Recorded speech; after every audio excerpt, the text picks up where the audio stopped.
Mic পেলে আমি পাগল হয়ে যাই এরকম না। রাত 10:30 11টার পর এমনিতেই কথা বলার অভ্যাস খুব কম আমার।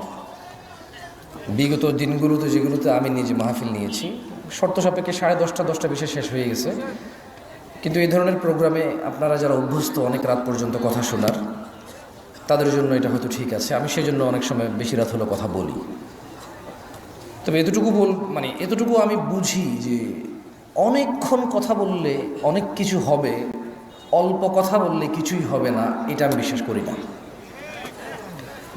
অল্প কথা মনোযোগ দিয়ে শোনা, শ্রোতা যদি সেই কথার উপরে আত্মসমর্পণ করে যথেষ্ট।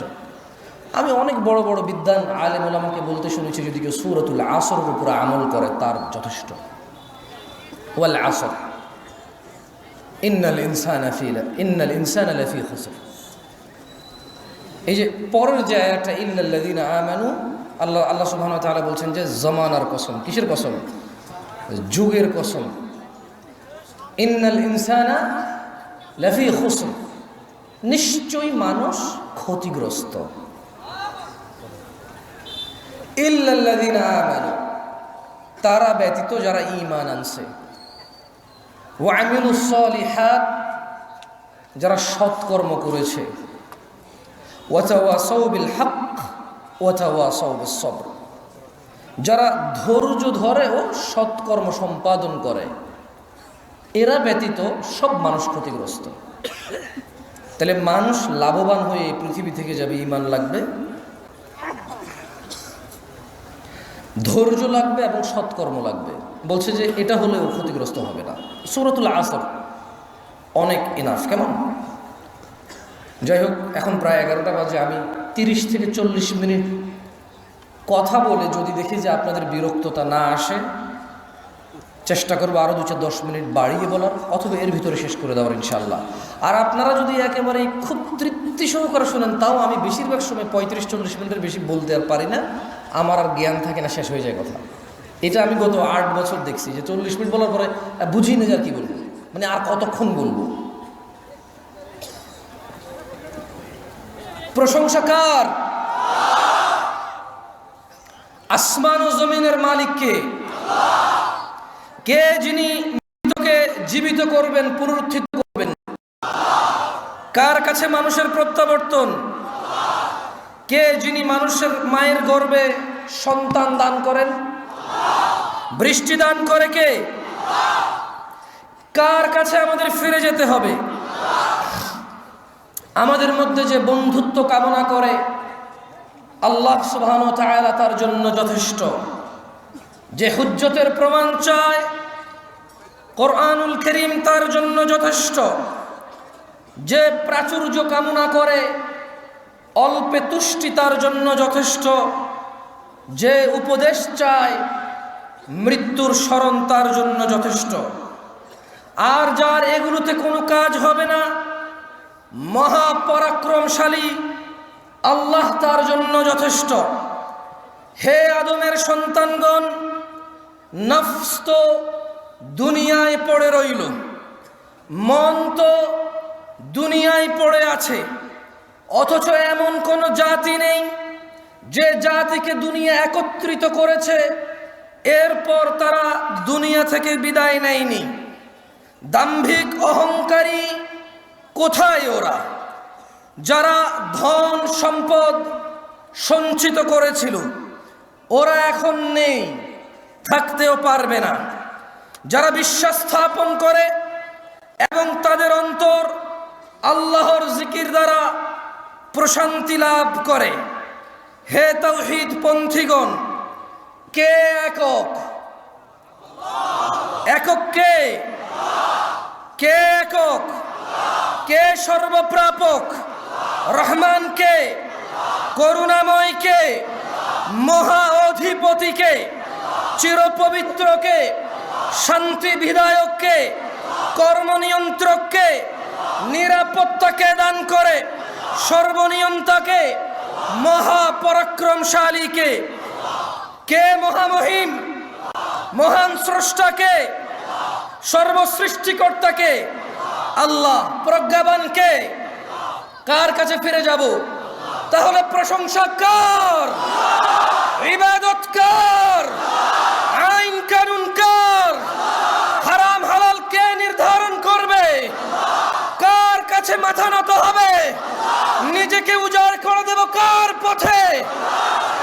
আলহামদুলিল্লাহ, আলহামদুলিল্লাহ, আলহামদুলিল্লাহ। ভাই আমার, যদি আপনি মনে করেন আপনার পূর্বে এই পৃথিবীতে কোনো যুবক জওয়ান এই পৃথিবীতে আগমন করেননি, আপনি প্রথম যুবক যে 20 কিলোমিটার জোরে গতিতে দৌড়াইতে পারেন, যে এখনো চশমা ছাড়া চোখে দেখেন, লাঠি ছাড়া এখনো সোজা হয়ে হাঁটতে পারেন, যদি আপনি মনে করেন আপনি ছাড়া এই পৃথিবীতে শক্তিশালী কোনো পুরুষ, কোনো ম্যাচিওর ম্যান অথবা ওমেন এই পৃথিবীতে এর আগে আসেনি, এটা আপনি ভুল ধারণা করছেন। এই পৃথিবীতে এমন এমন মানুষ, এমন এমন ক্ষমতাধর মানুষ ছিল, তারা বলেছে যে ফাকাল, অতঃপর সে বলল, ফেরাউন কি, আনা রাব্বুকুমুল আ'লা।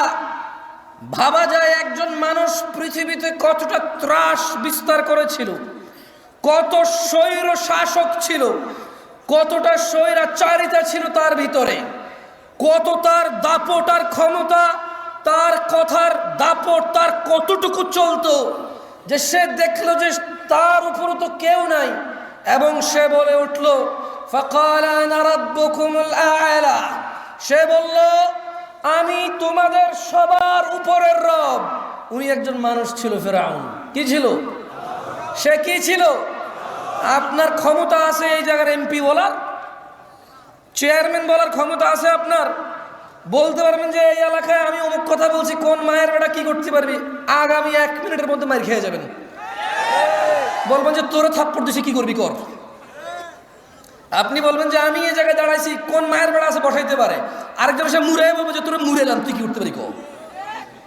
কিন্তু ফেরাউন যখন বলেছিল ফাকাল আনা রাব্বুকুমুল আ'লা, আমি তোমাদের সবার উপরের রব, কারো ক্ষমতা ছিল না কিছু বলার। এত শক্তিশালী মানুষ কোথায়? কোথায়? ক্লিন শেভ করে ফজরের সালাতে ঘুমিয়ে থেকে টাকনুর নিচে প্যান্ট পরে, রোনালদো রিভালদোর মতো চুল কেটে, নায়ক নায়িকা গায়ক গায়িকার মতো চলাফেরা জামা কাপড় পরে নিজেকে অনেক স্মার্ট ও শক্তিশালী ভাবা যায়, ডিজিটাল ভাবা যায়, কিন্তু ফেরাউনের মতো ক্ষমতার চিন্তাও করা যায় না। চিন্তা, ওরকম মানুষ পানিতে ডুবে মরে গেছে। আরে কিসের এত ক্ষমতা?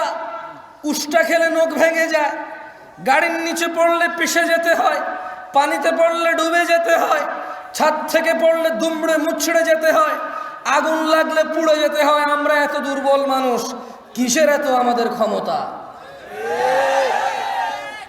20 কিলোমিটার বেগে দৌড়ানোর ক্ষমতা, অথচ আল্লাহ এই 2টা পা দিয়ে 60 বছর দাঁড় করায় রাখে, এমন পা যেখানে একটা কাঁটা ঢুকে যায়। এই একটা ছোট্ট কাঁটা আর সুই ঢুকে গেলে হাঁটার ক্ষমতা নাই কারো ব্যথায়। এত দুর্বল মানুষকে কে সোজা সাবলীল করে হাঁটায়? তাহলে ইবাদত কার হবে?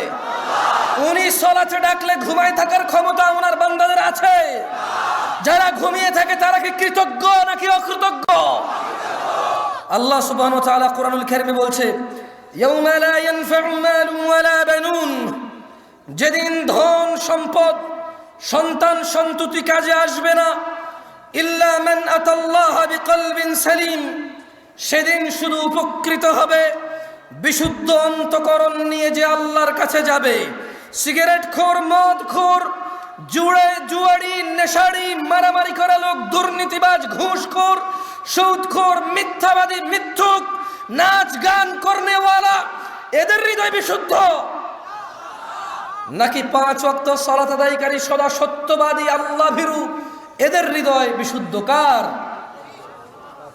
যে জুমার দিন সর্বশ্রেষ্ঠ দিনকে কেন্দ্র করে শেভ করে, তার হৃদয় বিশুদ্ধ না? এদেশের শেভের দিন কোন দিন বলতে পারেন? এদেশের শেভের দিন কোন দিন বলতে পারেন? বিয়ের দিন শুক্রবার, শেভের দিন শুক্রবার। এই দেশে সিনেমা নাটক রিলিজ হয় কোন দিনে বলতে পারেন? কেন? সবার বন্ধ সময় আছে, সিনেমা দেখবে, এই জন্য শুক্রবারে সিনেমা নাটক বের হয়ে দেশে। রমাদানের পর ঈদ আসে ইবাদাহ, কুরবানি আসে ইবাদাহ। ওরা জেনে গেছে, ইহুদি নাসারারা, মুনাফিকদের অনুসারীরা জেনে গেছে এখানকার মুসলিমরা আল্লাহর পক্ষ থেকে দেওয়া আনন্দ, ঈদের আনন্দ, আল্লাহর ইবাদত সৎ পথে না থেকে সিনেমা নাটকে মজে উঠবে, মেতে উঠবে। তাই ওরা ঈদ কুরবানি কেন্দ্র করে ওরা সিনেমা নাটক বানায়। ওরা জানে সবার ছুটি, চাকরি নেই, বাকরি নেই, বেতন আছে। এমন সুযোগের সময় ওরা নিজ পিতামাতা নিজের কোরআনের অজ্ঞতা দূর করবে না, আলিফ বাতা বলতে পারে না তা শিখবে না, সলাতের রুকু, এই যে আহকাম হুকুমগুলো ওরা জানে না, তাসবিহ তাহলিলগুলো ওরা জানে না, ওরা শিখবে না, ওরা সিনেমা নাটক দেখবে। মুনাফিকদের অনুসারীরা জেনে গেছে যে আমরা নামে মুসলমান, সময় পেলেই সিনেমা দেখব, সময় পেলেই নাটক দেখব। এজন্য ওরা জানে কখন আমাদের বন্ধ, সে অনুযায়ী সিনেমা নাটক ওরা করে।